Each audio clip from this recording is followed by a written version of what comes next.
할렐루야. 네, 먼저 이 아침에도 하나님을 예배한 우리 성도들에게 오늘 사도 베드로가 경험했던 예수님의 은혜가 꼭 함께 할 수 있기를 주의 이름으로 축원합니다. 우리 한 주만에 배웠으니까 그래도 주위 분들 인사 한번 하고 하나님의 말씀 나누면 좋을 것 같습니다. 주님의 이름으로 사랑하고 축복합니다. 오늘도 은혜 받는 시간 되십시오라고 우리 한번 인사하고 하나님의 말씀 나누겠습니다. 주님의 이름으로 사랑하고 축복합니다. 은혜 받는 시간 되십시오. 네, 주님의 이름으로 사랑하고 축복합니다. 네, 오늘은 함께 읽은 말씀에서 보시는 것처럼 성경 인물 시리즈 101번째 시간이 되겠습니다. 그리고 제가 지난주에 광고해드렸던 것처럼 이 성경 인물 시리즈를 마무리해가면서 예수님의 12제자에 대해서 다시 나누고 이 인물 시리즈를 마무리하려고 합니다. 오늘은 그 예수님의 12제자 중에 수제자라고 불렸고 나름 리더격이었던 사도 베드로라는 인물에 대해서 함께 나누면 좋을 것 같습니다. 제가 이제 베드로에 대한 말씀을 준비하다 보니까 제가 작년 연말쯤인 것 같아요. 연말쯤에 베드로를 8번 정도 여러분과 함께 나눴던 것 같습니다. 생각해 보면 베드로는 참 그의 삶 속에서 다양한 일들을 경험했던 것 같아요. 예수님의 제자로 살아가게 되면서 그리고 예수님의 제자로 부름받는 과정을 비롯해서 다른 이들이 경험할 수 없었던 많은 일들을 경험하고 그의 삶을 통해 하나님의 마음과 뜻을 알 수 있었던 것이죠. 특별히 오늘 제가 이 말씀을 정했던 이유는 제가 오늘 설교 제목에도 여러분에게 보여드렸지만 제가 오늘 함께 있을 말씀을 묵상하고 여러분과 함께 나눌 말씀을 준비하면서 얻은 결론이 무엇인가? 베드로는 예수님 때문에 제자로 살 수밖에 없었겠구나라는 생각을 하게 되었기 때문입니다. 저는 우리 성도들도 한번 오늘 이 말씀을 통해서 그런 믿음의 결단과 선택을 하시면 좋을 것 같아요. 저와 여러분이 이 땅을 살아갈 때 다양하게 자신들의 삶의 목표와 목적을 갖고 있을 거라 생각합니다. 그런데 나는 예수님 때문에 끝까지 내게 주어진 삶을 내가 정한 목표, 내가 정한 계획에 따라 살아가는 것이 아니라 예수님 때문에 예수님의 제자로 살아가는 삶을 살아가기로 결단하고 소원하는 것이죠. 저는 그것을 여러분이 깨닫기 위해서 오늘 베드로의 상황을 한번 잘 생각해 보시면 좋겠다 싶습니다. 여러분 오늘 말씀의 배경을 먼저 말씀을 드리면 예수님의 제자가 되기 전 이 사도 베드로는 일평생 갈릴리 바다에서 고기를 잡던 어부로 살아가게 됩니다. 그러던 중 우연히 예수님을 만나게 되죠. 그리고 예수님께서 밤새 고기를 잡지 못했던 베드로에게 저기 깊은 데 가서 그물을 내리라 말씀하시고 베드로는 자기의 생각과 고집을 꺾고 예수님의 말씀에 의지해서 그물을 내리자 밤새 잡지 못했던 고기를 그물이 찢어지도록 잡게 되죠. 그리고 그 이후에 그의 삶은 이제 예수님을 따라 예수님의 제자로 살아가는 삶을 살아가게 됩니다. 한 가지 사건이 일어나기 전까지 그렇게 살았어요. 그런데 예수님의 제자로 살았던 이 베드로의 삶을 생각해 보면 저는 이렇게 설명할 수 있을 것 같아요. 그는 좀 성급했고 그는 조금 실수가 잦았으며 때로는 무모해 보이기도 했고 그러나 예수님을 사랑하고 아끼는 마음 다른 제자들보다 훨씬 뛰어났다고요. 여러분 제가 몇 가지 예를 들어드리면 예수님께서 제자들과 함께 다시다가 순환 예고를 전부 3번 하시거든요. 첫 번째 하고 두 번째 신앙 예고할 때 베드로가 뭐라고 얘기하냐면 예수님 절대 그렇게 해드릴 수 없습니다. 예수님 십자가에 죽도록 제가 그냥 두지 않을 거예요 라고 이렇게 말하는 거예요. 또 한 번은 예수님 십자가에 죽으러 가시면 그 길에 어느 길든지 저는 예수님과 함께 꼭 갈 겁니다. 저도 죽을 수 있어요 라고 예수님을 향해 말합니다.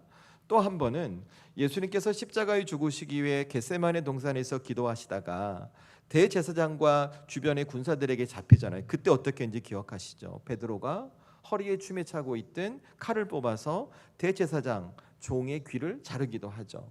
그러니까 생각해 보면 이 베드로라는 사람은 정말 예수님 앞에 좀 조급해요. 때로는 무모해 보기도 하고 성급하거든요.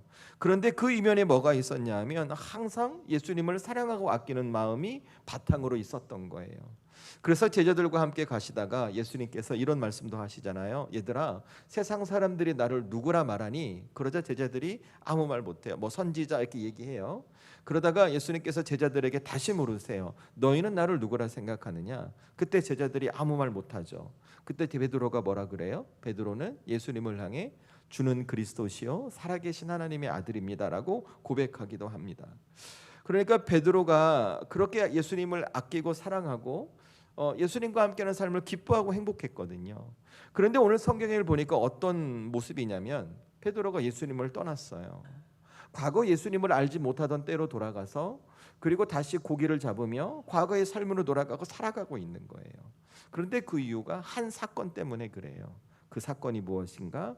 바로 여러분이 잘 알고 계시는 예수님께서 십자가에 달리시기에 잡히셨을 때 예수님을 3번 부인한 사건 때문에 그런 거예요. 이것도 한 번 더 설명드리면, 예수님은 이 땅에 하나님의 계획에 따라 십자가 순환을 당하시기에 오시고 십자가 순환을 위해서 잡히십니다.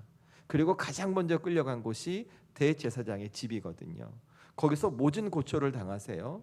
그 모진 고초를 당하는 모습을, 예수님의 모습을 많은 사람들이 보고자 대제사장 집에 사람들이 모여들어요. 그리고 그 중에 누가 있었냐면 오늘 사도 베드로도 있었죠. 그런데 그때 옆에 있던 한 여종이 이렇게 말해요. 당신도 이 사람의 제자가 아니냐고. 그러자 그때 베드로가 어떻게 말하는가? 나는 아니라고. 나는 절대 이 사람의 제자가, 난 이 사람 모른다고. 이렇게 연속해서 3번이나 예수님을 부인해요. 그리고 그렇게 예수님을 3번 부인했을 때 베드로에게 한마디가 떠오르는 거예요. 여러분도 나중에 한번 성경 읽어보시면 좋겠는데, 누가복음 22장 10절 가잖아요. 예수님께서 베드로에게 뭐라고 말씀해 주셨는가? 네가 오늘 새벽 닭이 울기 전에 나를 3번 부인할 거야 라고 예수님이 말씀해 주신 거예요. 그런데 진짜 베드로가 예수님의 말씀대로 해버린 거예요. 그리고 펑펑 울었다고 성경이 기록하고 있습니다. 저는 이런 베드로를 생각해 보면서 베드로 스스로 자기를 어떻게 생각하고 있었을까라는 마음이 들었어요.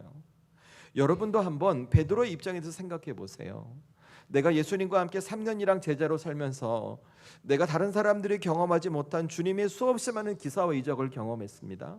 그런데 마지막 순간 내 목숨이 두려워 나에게 기사와 이적을 베푸시고 제자로 불러주신 예수님을 3번이나 부인했다면 여러분 스스로를 여러분 어떻게 생각하시겠어요? 이렇게 생각하지 않을까요? 나는 스스로 자격이 없는 사람이라고, 나는 실패한 사람이라고, 스스로 예수님의 제자가 돼서는 안 될 사람이라고 자괴감에 빠져 있지 않았겠습니까? 아마 베드로도 그랬던 것 같아요. 그러니까 그의 삶이 어떤 모습이냐면, 예수님의 제자로 삶이 변화됐음에도 불구하고 다시 자기가 빠졌던 그 자괴감으로 말미암아 과거로 돌아 아파하고 슬퍼하는 삶을 지금 살아가고 있는 거예요. 심지어 그 십자가에 죽으셨던 예수님께서 다시 부활하셨다는 소식이 들렸음에도 불구하고 그 예수님을 찾아가지 못하는 것이죠. 왜 그럴까요? 나는 자격이 없어, 나는 그 실수로 실패한 인생이야 라고 스스로 자신의 인생을 단정지어 버렸거든요. 그런데 참 인간적인 기준에서 이해할 수 없는 일이 생겨나는 거예요. 바로 십자가에 죽으시고 부활하신 예수님께서 베드로를 찾아오십니다. 그리고 3번이나 물으세요. 네가 나를 사랑하느냐? 네가 나를 정말 사랑하느냐? 네가 나를 사랑하느냐? 라고 말씀해 주시며 그 과정을 통해 베드로가 다시 예수님의 사람으로 살아갈 수 있도록 그의 삶을 회복시켜 주시는 것입니다. 저는 이 장면을 보면서 이런 생각이 들었어요. 조금 짓궂은 생각일 수 있겠지만 제가 만약 예수님이라면 오늘 베드로를 만나고 뭐라고 말했을까? 이렇게 말했을 것 같아요. 베드로야, 네가 나를 사랑하니? 그러자 베드로가 네 주님 사랑합니다 이렇게 답하잖아요. 그럼 한마디 하는 거죠. 그러면 그때 왜 그랬어? 이렇게 뒤끝 있는 거죠. 이렇게 말할 수 있잖아요. 마음 속상하니까, 그죠? 근데 성경을 보면 예수님은 그렇게 말하지 않으세요. 어떤 것도 말씀하지 않으시고 여전히 그 베드로가 당신을 사랑하고 있는지만 확인하고 계신다는 것입니다. 그 이유가 뭘까를 생각해 보면 오늘 베드로의 실수는 베드로가 보기에 자기에게 큰 문제라고 생각하고 있는 거예요. 그런데 베드로의 실수는 예수님이 보기에 아무 문제가 되지 않는 것이죠. 왜요? 베드로의 실수는 예수님 앞에 오히려 예수님의 은혜를 경험하는 기회가 되기 때문에 그렇다는 것입니다. 그래서 결국 이것을 깨닫고 이것을 경험한 베드로는 자신을 다시 붙들어준 예수님 때문에 예수님의 제자로 살아갈 수밖에 없었다는 것이죠. 제가 오늘 말씀을 읽으면서 느꼈던 가장 큰 흐름이 바로 이 흐름이었어요. 그래서 설교 제목을 그렇게 정했고, 전 우리 사랑하는 성도들도 그렇게 살아갔으면 좋겠다 싶은 것이죠. 그리고 저는 이 말씀을 읽고 묵상하고 준비하면서 오늘 베드로에게도 그렇고 저와 여러분에게도 향하고 있는 그 주님의 마음이 무엇인지를 다시 한번 깨달을 수 있었습니다. 그것은 무엇인가? 저와 여러분을 십자가로 구원하신 예수님은 저와 여러분이 주어진 삶에서 잘 살길 바라신다는 거예요. 우리가 실패했다고 생각하는 삶의 현장에서도, 혹은 실수해서 넘어졌고 상처받았다고 생각하는 삶의 자리에서도 저와 여러분이 믿는 예수님 때문에 다시 그 실패를 넘어서고 실수를 넘어서 상처를 극복하고 예수님의 제자와 사람으로 잘 살길 바라는 것이 예수님의 마음과 뜻이라는 것이죠. 여러분 한번 여기서 이런 생각해 보시면 좋을 것 같아요. 여러분, 예수님께서 저와 여러분을 구원해 주시면서 지금까지 신앙생활 하시면서 정말 바라는 것이 무엇일까? 한번 좀 생각해 본 적이 있으세요? 내가 오늘도 하나님을 예배하고 있는데 하나님께서 저와 여러분에게 정말 바라는 것이 무엇일까? 여러분, 어쩌면 우린 이렇게 생각해요. 하나님이 우리에게 바라시는 것, 교회에서 봉사 많이 하고 복음도 많이, 전도도 많이 하고 헌금도 많이 하고 막 이런 거 할 거라고 생각하실 수 있어요. 물론 그것이 틀리진 않아요. 그런데 우리 삶에 가장 우선돼야 될 것이 뭔지 아십니까? 여러분이 주어진 삶의 자리에서 예수님의 사람, 예수님의 제자로 잘 사시는 거예요. 기쁘고 행복하고 어떤 순간에도 흔들리지 않는 믿음 갖고 살아가시는 거예요. 왜 그럴까요? 우리가 잘 살아야 봉사하는 게 행복하거든요. 우리가 주어진 삶에서 기쁘고 행복하게 잘 살아야만 우리가 하나님 앞에 드리는 것을 아까워하지 않아요. 우리가 복음을 전할 때 우리의 기쁜 삶으로 복음을 전할 수 있거든요. 그러니까 예수님이 바라시는 것은 우리가 아프고 힘들고 상처받은 자리에서 주의를 하려고 발버둥 치는 것이 아니라 그 아픔과 상처를 먼저 회복하고 복된 삶으로 잘 살아가며 그 삶을 통해 맡겨진 주의 사명을 감당하길 바라는 것이 예수님의 뜻이라는 것입니다. 그래서 예수님께서 오늘 베드로를 통해 우리에게 말씀하시는 거예요. 나는 너희들이 잘 살았으면 좋겠다. 인생을 살아가며 혹 상처도 있고 실수도 있고 아픔도 있겠지만 그것을 넘어서는 내 능력을 경험하고 예수님의 사람으로 너의 삶이 진짜 복된 삶을 바란다라는 주님의 마음을 전 우리 사랑하는 성도들이 이 말씀을 통해 꼭 깨달으셨으면 좋겠어요. 그리고 여러분이 결단하는 거예요. 내가 어떻게 살아가는가? 이 세상을 예수님의 사람으로, 예수님의 제자로 살아가기에 결단하는 것이죠. 전 우리 사랑하는 성도들에게 이 믿음의 결단과 소원이 있기를 주의 이름으로 축원합니다. 여러분, 왜 그러셔야 되는 줄 아세요? 저와 여러분의 영적인 신분이 바뀌었기 때문에 그래요. 저와 여러분이 세상에서 세상 사람들과 똑같은 모습, 똑같이 삼시세끼 먹고 똑같은 직장에서 살아갈 거예요. 그런데 그 삶을 살아가는 방식은 세상의 방식이 아니에요. 세상에 정해놓은 논리가 아니에요. 예수님의 십자가로 구원받은 하나님의 자녀이기 때문에 예수님이 가르쳐주신 방식, 그 예수님의 방법, 영적인 방법으로 우리가 우리의 삶을 살아내는 거예요. 그럴 때 우리의 실수는 우리를 넘어뜨릴 수 없어요. 세상에 말하는 실패라는 것들이 우리의 삶을 흔들 수가 없다는 거예요. 저는 그래서 우리 성도들이 이 아침에 다시 이 베드로의 삶을 보면서 꼭 마음속에 결단하고 소원하시면 좋겠어요. 지금 우리의 가정을, 내 인생을, 우리 교회를, 내게 맡겨진 내 삶을 나는 어떻게 살아갈까? 예수님의 제자로 살아가야지. 예수님이 가르쳐주신 그 말씀에 의지해서 내 인생을 살아가고 그 말씀에 합당한 모습으로 적용하고 바라보고, 그래서 내 인생이 지금껏 세상에 줄 수 없는 하나님의 은혜와 능력으로 다시 세워가야지. 이 믿음의 소원 가운데 우리 주님은 반드시 여러분의 인생에 오늘 베드로가 경험했던 놀라운 은혜를 허락해 주시리라 믿습니다. 이 주님의 능력이 우리 성도들의 삶 가운데 임할 수 있기를 다시 한번 주의 이름으로 축원합니다. 졸리세요? 네, 졸리시면 안 돼요. 그래서 제가 오늘 세 가지 말씀드릴게요. 그러면 우리가 오늘 이 말씀을 통해서 예수님의 제자로 살아가기 위해 놓치지 말아야 할 것이 무엇인가? 제가 세 가지 말씀드리고 우리 잠깐 기도하겠습니다. 첫 번째, 무엇을 기억하시냐면 여러분의 아픈 과거를 마주하게 하시는 주님의 방법을 여러분 존중하세요. 전 우리 사랑하는 성도들이 예수님께서 내게 주시는 방법이 내게 가장 좋은 것임을 꼭 믿고 살아가셨으면 좋겠어요. 어떤 경우는 지금 예수님께서 내게 주시는 이 상황, 이 현실, 이 모든 것들이 내게 불편할 수도 있어요. 내게 답답할 수도 있고 내게 속상할 수도 있어요. 그런데 우리 성도들은 어떻게 그 상황을 바라보시냐면, 아니야, 이것은 예수님께서 내게 가장 좋은 것임을 확신하고 주시는 거예요 라는 믿음으로 그 상황을 받아들이시라는 거예요. 왜냐하면 여러분, 우리가 믿는 예수님은 우리의 인생을 우리보다 더 멀리 보시는 분이기 때문에 그래요. 우리가 믿는 예수님은 우리가 가진 인생의 계획보다 더 완벽한 우리 인생의 계획을 갖고 계시는 분이기 때문에 그래요. 그리고 더 중요한 것, 예수님은 여러분 스스로를 다 사랑하시죠. 내가 나를 사랑하는 것보다 예수님께서 우리를 더 사랑하는 분이시기 때문에 그래요. 그래서 우리가 이것을 잊지 않고 예수님께서 내게 주시는 그 상황, 그 방법을 여러분이 수용하고 받아들이잖아요. 그러면 삶의 결과가 세상에 생각하고 판단하는 기준과 달라져요. 여러분, 그것을 경험한 사람이 누군가? 저는 오늘 베드로라고 말씀드리고 싶어요. 여러분, 오늘 말씀에 기록된 베드로 한번 잘 생각해 보세요. 그가 예수님의 제자로 살다가 예수님을 3번이나 부인하고 과거로 돌아가서 업으로 살아갑니다. 그가 자괴감에 빠져 있는 거예요. 이런 베드로를 예수님께서 찾아와서 해주신 말씀이 무엇이냐면, 요한의 아들 시몬아, 그의 신분을 확인하세요. 그리고 하신 말씀이 너는 나를 사랑하니? 라고 3번이나 물으세요. 여러분, 이 예수님의 의도가 뭘까요? 당신을 3번이나 부인하고 떠났던 그 베드로를 예수님께서 찾아가셔서 네가 나를 3번이나 사랑하냐고 묻는 이유가 뭘까요? 여러분, 이 말씀 깊이 안 보잖아요. 우리 이렇게 생각할 수 있어요. 예수님 뒤끝 있으신 거 아니냐고. 그럼 왜 3번 물으셨을까요? 예수님 몇 번 부인했어요? 베드로가 3번 부인했거든요. 그러니까 네가 나 사랑해? 그걸 물어보는 거죠. 속으로 진짜? 너 정말 사랑해? 진짜? 이렇게 3번 물어보시는 거죠. 그러니까 여러분 생각해 보면 우리가 이렇게 받아들일 수 있는 거예요. 예수님께서 3번 연속으로 물어보시면서 베드로로 하여금 자꾸 아픈 걸 떠올리게 하는 거예요. 여러분 생각해 보세요. 베드로가 왜 과거로 돌아갔을까요?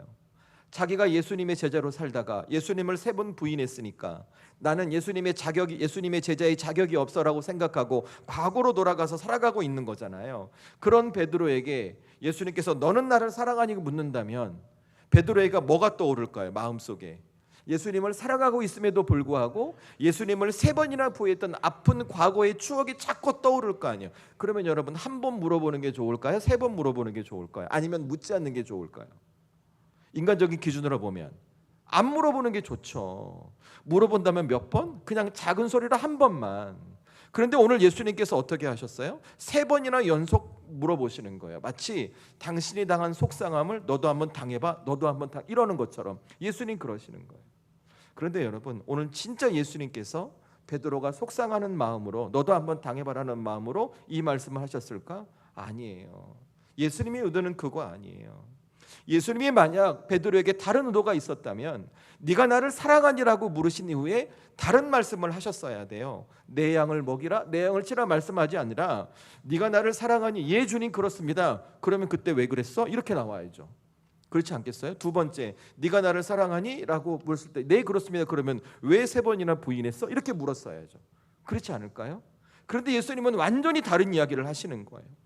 네가 나를 사랑하느냐 물으시고 덧붙이시는 말씀이 내 양을 먹이라, 내 양을 치라, 내 양을 먹이라 말씀하시는 거예요. 여러분, 이 주님의 의도가 뭘까? 저는 이것을 묵상하면서 이렇게 깨달았어요. 오늘 베드로 상처받고 과거의 실수에 넘어져 과거로 돌아가 있는 베드로를 만난 부활하신 예수님은 베드로가 과거의 상처에서 벗어나 새로운 삶이 회복될 수 있도록 힘든 과거의 상황을 자꾸 마주하게 하신다는 거예요. 다시 마주하게 하신다는 거예요. 여러분, 우리로 하나 예를 들어드리면 이런 예가 맞을지도 모르겠는데 우리 남자분 여자분 요즘은 그러니까 우리 남자 성도님들 중에 과거에 지금은 예수님을 깊이 만나서 은혜 받고 성령의 은혜로 기쁘고 행복하게 사시지만 그 주님을 만나기 전에 다른 주님을 만난 과거가 있는 분들이 있으시잖아요. 그렇죠? 여기서 표정 관리 잘 하셔야 됩니다. 눈을 깜빡이거나 웃으시거나 그러면 들통날 수 있기 때문에 그냥 아무렇지도 않은 척 가만히 계셔야 됩니다. 네. 어쨌든 그런 과거가 있잖아요. 그런데 그 과거를 누군가 들추어낸다면 우리 어때요? 민망하잖아요. 창피하고 쑥스러우니까 들추어내고 싶지 않죠. 그죠?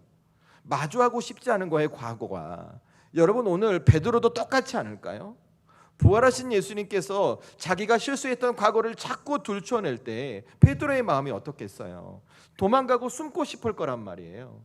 그런데 오늘 보여준 모습이 무엇이냐면 예수님께서 자꾸 들추어낼 때마다 자기가 믿음으로 고백하는 거예요. 이게 뭘까? 베드로는 오늘 예수님 때문에 자기가 숨고 도망쳤던 과거와 지금 마주하고 있는 거예요. 바꾸어 말하면 오늘 예수님은 오늘 도망쳐 있던 그 베드로가 과거에 힘들고 어려웠던 그 상처의 순간을 마주하고 그 예수님으로 말미암아 회복되길 바라고 기대하고 계시는 거예요. 그 왜 그럴까요? 베드로의 실수는 실수가 아니거든요. 예수님 안에서. 베드로의 실수는 오히려 그를 진짜 예수님의 제자로 삶을 바꿔 가시는 예수님의 능력을 경험할 수 있는 기회가 될 수 있기 때문에 그렇다는 거예요.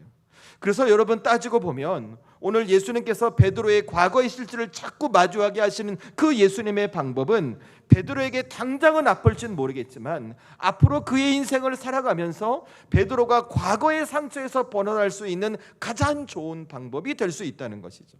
그러니까 베드로는 어떻게 해야 돼요? 예수님 방법을 인정하고 받아들이고 수용하고 존중하는 것이죠. 예수님의 것이 가장 좋은 것이구나 깨닫고 앞으로도 그렇게 인생을 살아가는 것이죠.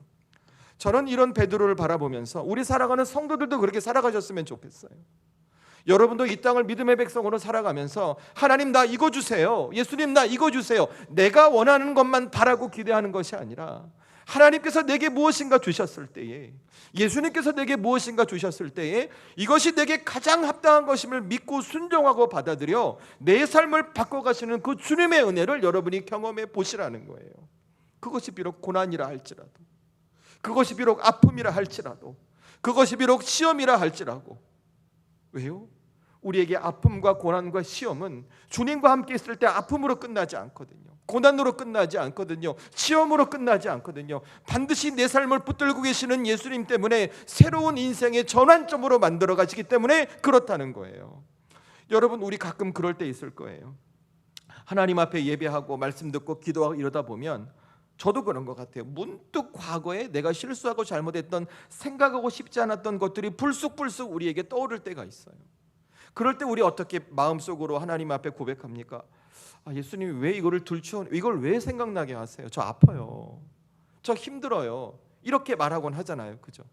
그런데 저와 여러분 앞으로 어떻게 말씀하셔야 되는가? 내 삶에 내가 하나님 앞에 예배하고 말씀 듣고 내가 기도하는 중에, 내가 찬송 중에, 내가 살아오면서 혹은 가정에서 자녀들에게, 남편에게, 아내에게 혹은 친구 관계 속에서 잘못했던 과거가 불쑥불쑥 떠오르면 왜 나를 아프게 하시지라고 고백하는 것이 아니라, 예수님 이 상황을 마주하게 하시고 다시 나를 회복시켜 가시려는구나 하는 태도로 그 상황을 받아들이셔야 한다는 거예요. 왜? 예수님의 바람은 저와 여러분이 진짜 잘 살길 바라신다니까요. 우리 삶 속에서 경험했던 어떤 실수나 아픔에 매여 있지 아니하고 예수님의 사람으로 각자의 인생을 정말 복된 존재로 살아가길 예수님 바라신다는 거예요. 그래서 예수님은 때로 우리 과거의 아픈 상처, 실수와도 마주하게 하세요. 마치 오늘 예수님을 3번 부인한 베드로가 예수님을 만남으로 말미암아 그 과거를 마주하게 하신 것처럼 예수님 우리를 그렇게 하신다는 거예요. 그 마주함을 통해 예수님 우리에게 뭘 말씀하고 싶으실 거예요? 이거예요. 너의 힘으로는 그 상처와 아픔 앞에 일어설 수 없지만 나와 함께하면 일어설 수 있다고 말씀하시는 거예요. 그 상처와 아픔 때문에 네가 가야 할 길을 가지 못하지만 내가 너와 함께하면 너는 얼마든지 갈 수 있다고 예수님 말씀하시고 싶은 거예요. 그래서 여러분, 이 아침에 여러분이 뭘 기억하셔야 되는가? 여러분 지금까지 살아오시면서 마음에 상처 있죠. 그게 어린 시절 부모님으로 받았던 상처이든, 직장에서 관계 속에 받았던 상처이든, 교회에서 어떤 관계 속에서 받았던 어떤 오해와 아픔이든, 여러분 그 상처와 아픔 앞에 여러분이 어떤 마음으로 계신지 먼저 살펴보세요. 그것만 생각하면 가슴이 뛰고 생각하고 싶지 않고 밥맛도 떨어지고 속상하고 억울하고 계십니까? 자꾸 그 상황에 도망치고 계십니까? 아니요, 이젠 그러지 마시라는 거예요. 다시 예수님을 붙드는 거예요. 내 삶을 그 상처 속에서 치유하실 주님을 붙드는 거예요. 그리고 어떻게 고백하는가? 주님, 제가 그때 부족하고 실수했지만 여전히 저는 주님을 사랑하고, 그리고 저를 다시 세우실 주님을 기대하며 예수님의 제자로 살겠습니다. 하나님 제게 힘 주시고 예수님 제게 힘 주세요 라고 여러분이 고백하며 기도하시라는 거예요. 전 우리 사랑하는 성도들이 이렇게 믿음으로 고백하고 기도할 때 여러분의 기도 가운데 여러분의 상처, 아픈 과거를 회복시키고 다시 일어서는 힘을 주시는 주님의 능력이 임할 줄로 믿습니다. 이 주님의 은혜가 우리 성도들에게 임할 수 있기를 주의 이름으로 축원합니다. 그래서 우리 성도들 이거 절대 잊으시면 안 돼요. 예수님의 방법, 예수님의 뜻은 우리를 정죄하려는 목적이 아니에요. 너 가고 왜 그랬어? 네가 장로라며, 네가 목사라며, 네가 권사라며, 네가 안수 집사라며, 너 왜 그랬어? 라는 게 예수님의 목적이 아니라는 거예요. 예수님의 목적은 과거에 나의 실수로 말미암아 내가 무너져 갔을 때, 다시 서지 못하고 걱정하고 있을 때, 아니다, 사랑하는 아들아, 사랑하는 딸아, 괜찮다, 내가 너를 다시 회복시킬 거다. 그러니 두려워하지 말고 다시 나와 함께 새로운 미래를 꿈꾸고 살아가자 말씀하시는 주님의 위로와 사랑과 회복임을 여러분이 꼭 기억하시라는 것입니다. 저는 우리 성도들이 이것을 기억하고 여러분의 삶 속에 다시 주님 앞에 내가 마주하고 싶지 않은 과거를 마주할 때 다시 회복시켜 주시는 주님의 은혜가 여러분의 삶에 임할 줄로 믿습니다. 그래서 두 번째 뭘 기억하시냐면, 우리 성도들은 예수님은 우리의 삶을 다르게 보고 다르게 해석하시는 분임을 여러분이 꼭 기억하시라는 거예요. 여러분 다시 오늘 베드로를 생각해 보시면 좋겠어요. 베드로가 왜 예수님의 제자로 살다가 과거의 삶으로 돌아가 업으로 살아가고 있었을까요? 그는 예수님을 3번 부인했잖아요. 스스로 생각한 거예요. 나는 이제 끝났다고. 내 인생의 이 실수로 말미암아 나는 더 이상 예수님의 제자로 살아갈 자격이 없다고 스스로 자신의 삶을 단정지어버린 거예요. 그러니까 과거로 돌아간 것이죠. 그렇죠? 이해 납득되시죠? 여러분, 우리 주변에 혹 그런 사람이 있다고 가정하십시다. 인간적으로 보면 우리 어떻게 해요? 아니야, 그 사람 다시 할 수 있어라고 말할 거예요? 아니면 그래, 어쩔 수 없지 뭐, 그럴 수밖에 없는 거 아니겠어라고 그냥 그렇게 그냥 우리가 덤덤히 받아들일까요? 보통 덤덤히 받아들일 거예요. 뭐 그럴 수밖에 없는 거죠. 예수님을 3번이나 부인했는데 다시 그가 예수님의 제자로 온다고 한들 다시 부인하지 말라고 어떻게 이야기할 수 있겠어요? 그런데 여러분, 오늘 예수님 어떻게 하십니까? 십자가에 죽으시고 부활하신 예수님이 우리가 보기엔 자격이 없다고 생각하는 베드로를 찾아가십니다. 그리고 그가 다시 회복될 수 있도록 삶을 붙들어 주시는 것이죠. 여러분 잘 생각해 보세요. 똑같은 상황을 베드로는 끝이라고 말하는데 예수님은 끝이라고 말씀하지 않고 있어요. 여러분, 이 차이가 뭘까요? 저는 우리 사랑하는 성도들이 이것이 시선의 차이라고 이해하시면 좋을 것 같아요. 그러니까 베드로가 보고 있는 시선은 자신의 삶에서 예수님의 제자로 자신이 완벽해야만 하는 거예요. 그래서 실수하면 안 되고 부족하면 안 되고 그러면 하나님이 자기를 쓰실 수 없고 예수님이 쓰실 수 없다고 생각하고 있는 거예요. 그래서 예수님을 3번 부인하니까 스스로 자기를 단정하고 과거로 돌아가 버린 거예요. 그런데 예수님 어때요? 아니라는 거예요. 베드로가 실패라고 여겼던 그 순간에 예수님께서는 실패가 아니라는 거예요. 그것은 얼마든지 넘어서고 다시 설 수 있는 것이라고 예수님 보고 계시는 거예요. 그러니까 예수님께서 그를 찾아가 만나셨던 것이죠. 저는 우리 성도들이 이것을 보면서 위로를 좀 받으셨으면 좋겠어요. 여러분, 우리가 하나님의 일을 할 때 하나님은 어떤 사람을 쓰신다고 생각하세요? 예수님께서 예수님의 일을 맡기실 때 예수님은 어떤 사람에게 예수님의 일을 맡긴다고 생각하세요? 우리는 마음속에 이런 게 있어요. 내가 어떤 특별한 능력이 있어 예수님께서 쓰신다고, 어떤 세상에서 말하는 특별한 실력이 있어 예수님께서 쓰신다고 생각하고 있어요. 물론 우리가 하나님의 일을 하고 예수님의 일을 할 때 다른 사람이 없는 특별한 달란트나 능력이 있으면 좋겠죠. 도움이 되겠죠. 그런데 이거 아셔야 돼요. 여러분이 가지고 있는 어떤 특별한 능력과 조건이 예수님께서 예수님의 사람으로 어떤 일을 만들어 가시는데 필요 충분 조건이 아니라는 거예요. 제가 이런 말씀 드린 적이 아마 있는 것 같은데, 제가 1년 중에 우리 성도들에게 전화 오면 가장 부담스러운 때가 있어요. 그때가 언제인 줄 아세요? 10월 말에서 11월 초예요. 구역장님이 전화하시거나 뭐 이렇게 교사들이 전화하고 이렇게 얘기를 해요. 목사님 드릴 말씀이 있습니다. 그러면 10중 8구 어떤 얘기 할까요? 목사님 올해까지만 하고 내년에는 좀 쉬겠습니다. 이렇게 얘기를 하세요. 그 이유가 뭔지 아세요? 제게는 능력도 없고 저는 실력도 없고 저는 나이도 많고 뭐 이런저런 핑계를 다 대시는 거예요. 그러니까 그 마음속에 뭐가 있냐면, 내가 예수님의 일을 하기 위해서는 다른 사람보다 뭔가 특별한 무엇인가가 내게 있어야 한다고 생각하고 자기의 사역과 삶을 바라보고 있는 거예요. 여러분, 근데 오늘 성경을 근거로 해서 예수님께서 진짜 쓰시는 사람이 어떤 사람인 줄 아세요? 완벽한 사람? 능력이 많은 사람? 세상에 말하는 실력이 좋은 사람? 아니에요. 예수님이 쓰시는 사람은 깨어진 사람을 쓰십니다. 부서진 사람을 쓰십니다. 왜요? 토기장이 되신 예수님께서 깨어진 그를 다시 회복시킬 수 있거든요. 능력의 주님께서 부서진 그를 새로운 인생으로 변화시켜 가실 수 있기 때문에 그렇거든요. 여러분, 오늘 베드로가 그렇잖아요. 예수님을 그 누구보다 사랑했던 수제자가 베드로였어요. 그런데 그가 예수님을 3번이나 부인했어요. 그가 예수님의 제자였던 삶이 철저하게 깨어져 버렸어요. 그리고 그가 어떻게 해요? 과거로 돌아가 업으로 살아가고 있어요. 그런데 그때 누가 찾아오세요?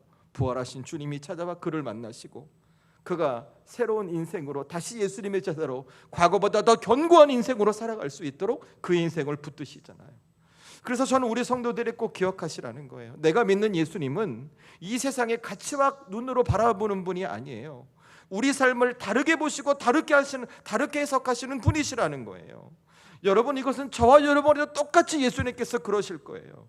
그래서 이 아침에 우리 사랑하는 성도들 중에 하나님을 예배하며 여러분의 삶 속에 어떤 실수와 어떤 문제로 말미암아 여러분 스스로를 지금도 부정하고 있고 난 스스로 더 이상 안 되라고 하는 생각을 갖고 계신 분 있으세요? 여러분, 이제 그러지 마시라는 거예요. 이젠 그러지 마시라는 거예요. 오늘 깨어진 베드로를 다시 회복시키신 주님께서 지금 여러분을 만나고 계심을 믿으시고 깨어지면 깨어진 마음대로, 아프면 아픈 마음대로, 부서지면 부서진 마음대로 다시 주님 앞에 서시라는 거예요. 그러면 어떻게 될까? 여러분이 변화될 거예요.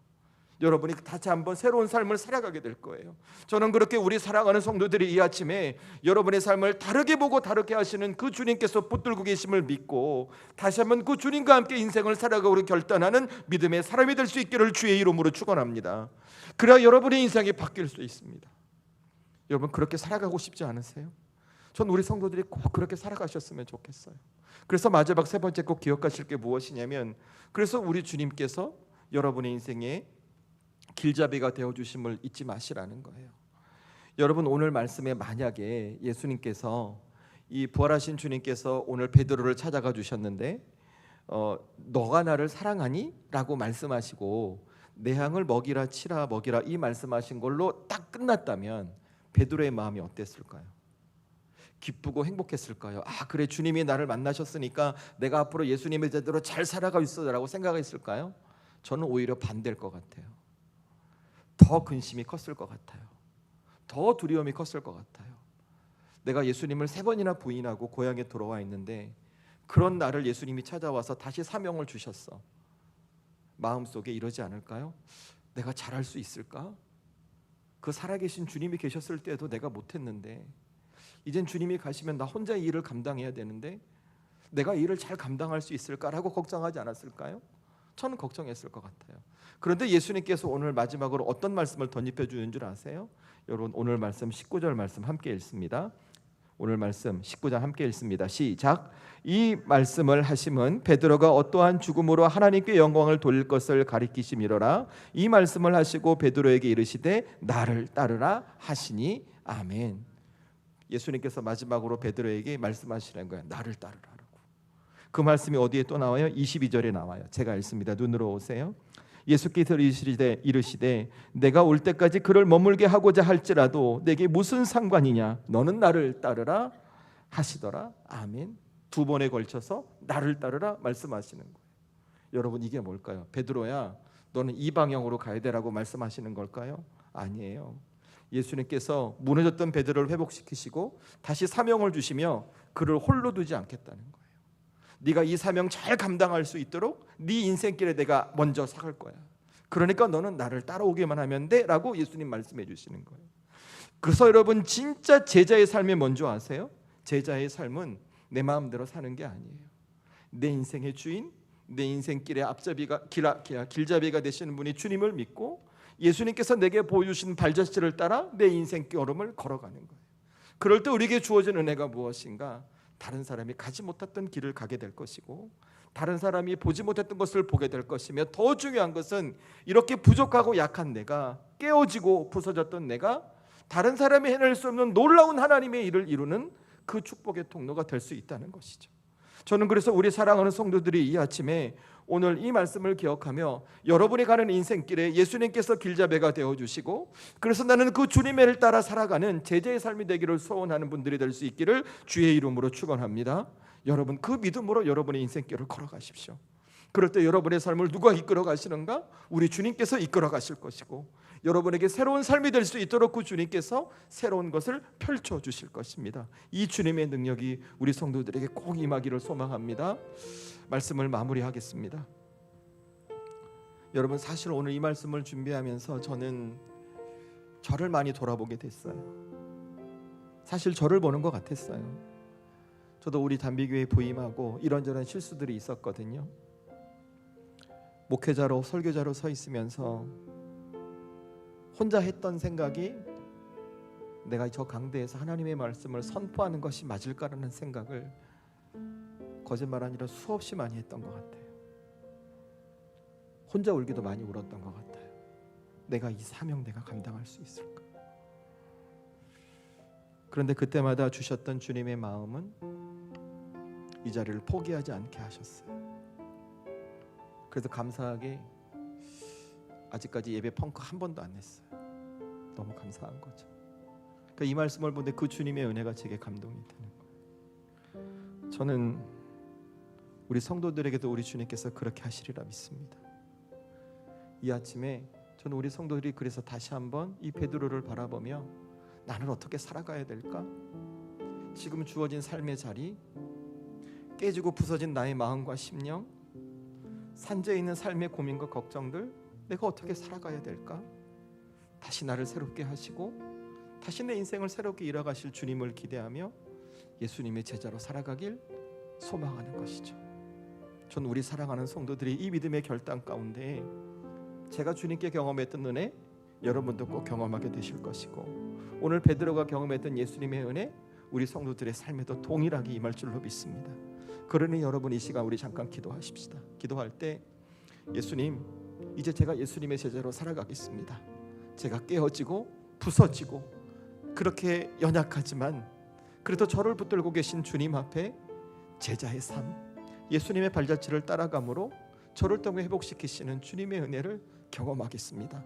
우리 이 시간에 이렇게 기도하십시다.